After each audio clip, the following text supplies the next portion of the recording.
All right, hey again, everyone. Channel Futures editorial director Craig Galbraith here. It's time for another edition of Channel Futures TV. Really excited to welcome in Rob Vandenberg. Rob is RVP of Partner Sales with NICE. Rob, how you doing today? Doing great, Craig. Great to see you. Thank you for having me on the program. I appreciate it. Yeah, absolutely. Thanks for being here. So, Rob, good opportunity today to talk a little bit about your global systems integrator partners. Excited to do that. Maybe we can Yep. start off by talking about how they're leveraging NICE's CX1 platform to transform customer engagement strategies, and how important are those partnerships to NICE's global growth? Yeah, it's a great question, and it's incredibly important. I think a lot of large enterprises and medium-sized enterprises are very focused on call center modernization.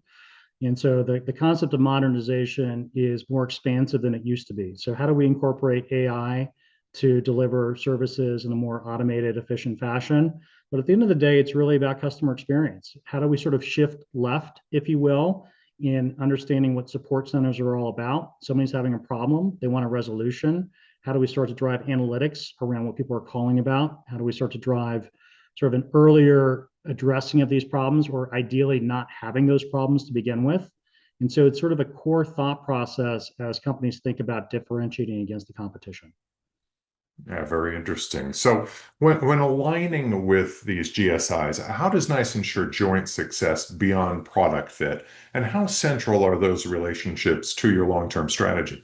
Yeah, it's excellent because there's really two different parts, and we serve both parts with a joint solution. So, NICE, as you know, is a great product with a long history of success, top right quadrant, a lot of consistent innovation and product investment.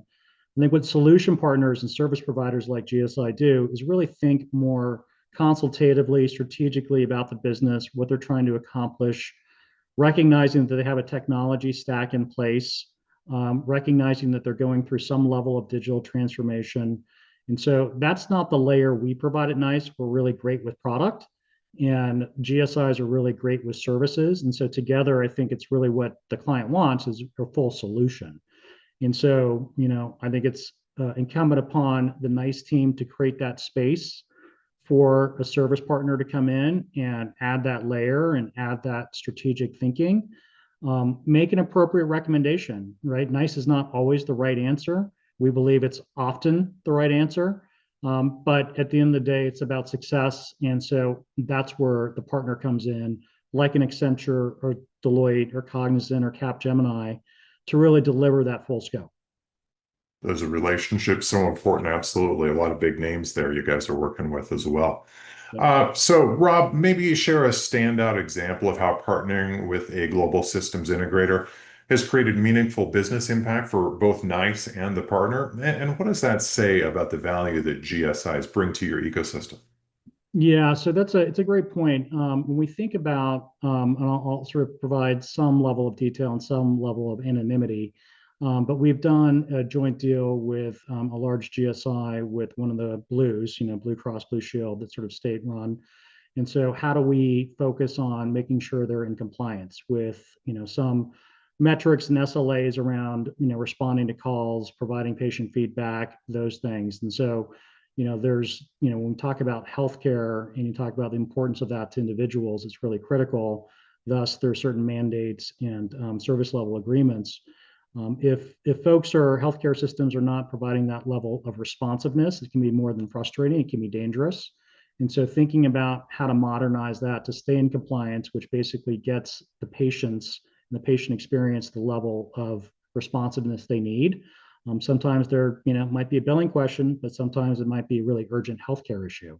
And so we see that as a sort of blueprint, if you will, to how to duplicate that across not just one blue, if you will, but other blues across the country, and thinking about that in healthcare in general.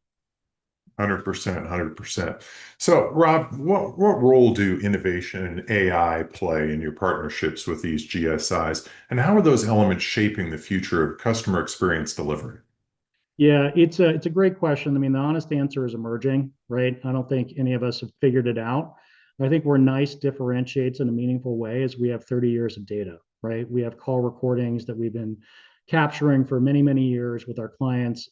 It's all segmented out by different types of clients and verticals. I think it gives us a huge advantage just with the sophistication of our technology to begin with, but adding that data layer so we can start to train co-pilot AI so a human agent can be more productive and more accurate by having a listener, if you will, an AI listener on the call, presenting them information that's most contextually relevant.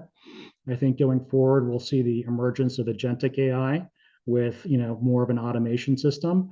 I think a lot of people naturally have fear and concerns around sort of how does that impact human labor force. But I think what we're really trying to do is sort of augment and sort of analyze, redirect, like I talked about earlier with the shift left concept, is how do you start to fix these things up front in the client experience so they don't have to call in, right? And how do we start to shift people to more of a productive world and reset my password? What's my bill?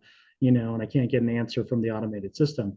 It's really sometimes where those escalations get is because of the failure of the CX to begin with. AI and data, definitely the future. Rob, thanks for your time today. Appreciate it here on Channel Futures TV. Great learning more about NICE and its relationship with GSIs. Thanks, Greg. It was great to be here. I appreciate it.